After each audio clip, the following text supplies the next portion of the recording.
на нові полоси, і стіни непорозуміння, там, де немає сприйняття,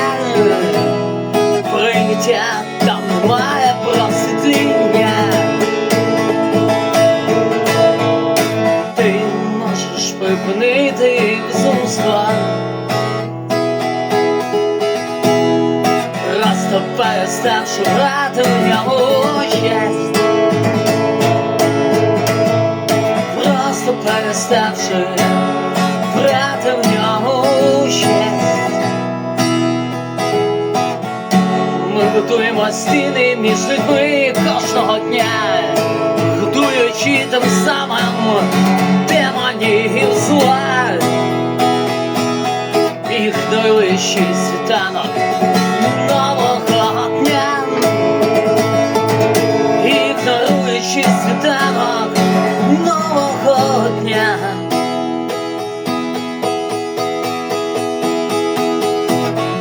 Ти можеш припинити безумство, просто переставши брати в ньому участь, просто переставши брати в ньому участь.